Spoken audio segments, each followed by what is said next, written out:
L'âge de la responsabilité pénale, c'est l'âge à partir duquel on peut être poursuivi pénalement pour ses actes. Il varie d'un pays à l'autre en Europe, de 12 ans en Irlande ou aux Pays-Bas à 16 ans au Portugal ou en Belgique. En France, c'est 13 ans et en Allemagne, 14 ans. Mais être poursuivi pénalement ne veut pas dire forcément être incarcéré. Il existe des dispositifs juridiques moins sévères à l'égard des mineurs, comme en France, l'excuse de minorité, qui doit faire de la prison un dispositif de dernier ressort.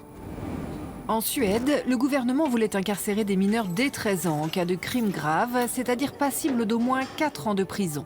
Il a finalement reculé et propose maintenant d'abaisser la majorité pénale à 14 ans.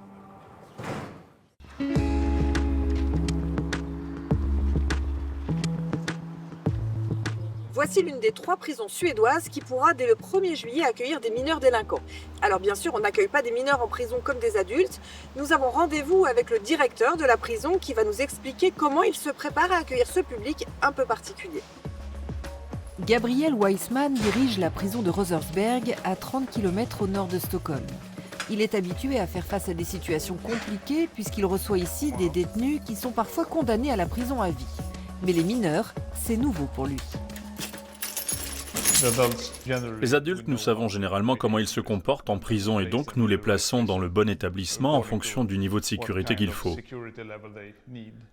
Mais les mineurs, nous ne les avons jamais eus avant. Alors les premières années, ce sera un vrai défi pour nous de faire ce qu'il y a de mieux pour eux. Une aile de la prison a été entièrement adaptée pour pouvoir accueillir 24 mineurs. Ici, ce sera uniquement des garçons.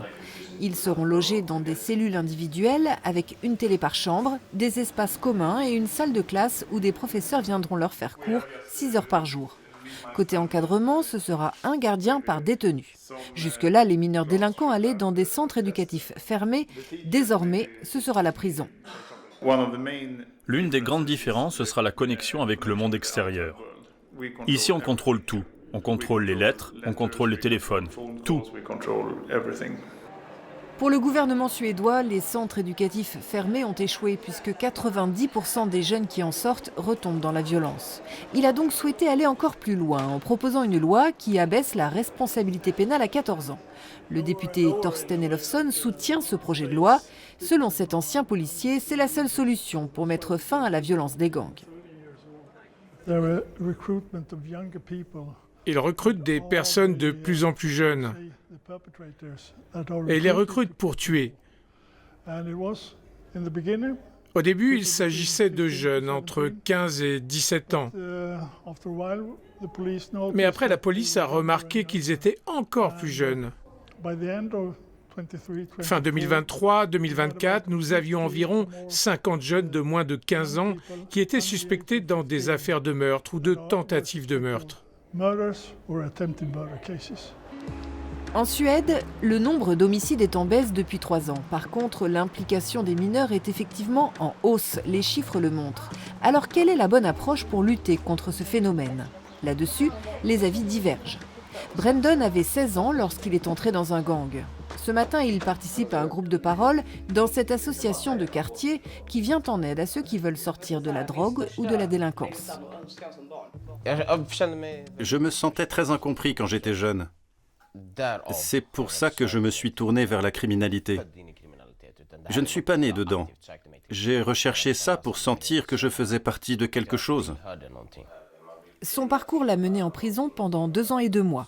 Aujourd'hui, c'est un adulte, il veut s'en sortir, mais pour lui, la prison n'est pas adaptée aux plus jeunes. Que peut-il arriver de bon à un jeune qui va en prison ? À cet âge-là, ils ne savent pas ce qu'ils font. Ils sont manipulés, radicalisés pour faire des choses qui leur donnent l'impression d'être quelqu'un, d'être vu, d'être entendu. Comment pourraient-ils sortir meilleurs de prison ? Si on les met en prison, on peut être sûr qu'ils y retourneront. C'est tout ce qu'on obtiendra. Même constat pour Camila Salazar-Atias. Elle est criminologue, spécialiste des réseaux liés aux gangs et elle travaille depuis 20 ans auprès de jeunes délinquants. Notre rôle en tant qu'adultes est de protéger les enfants. Beaucoup sont eux-mêmes des victimes. Ils sont victimes de crimes, ils sont victimes de violences, ils sont victimes de beaucoup de choses. Et en même temps, ils commettent aussi des violences. C'est une situation complexe qui peut être difficile à comprendre. Avec les élections qui se profilent en septembre, les partis au pouvoir au sein de la coalition n'entendent pas lâcher du lest sur les questions sécuritaires. Bien au contraire, ils veulent faire de leur approche répressive de la délinquance un atout pour leur réélection aux côtés de leurs alliés de l'extrême droite.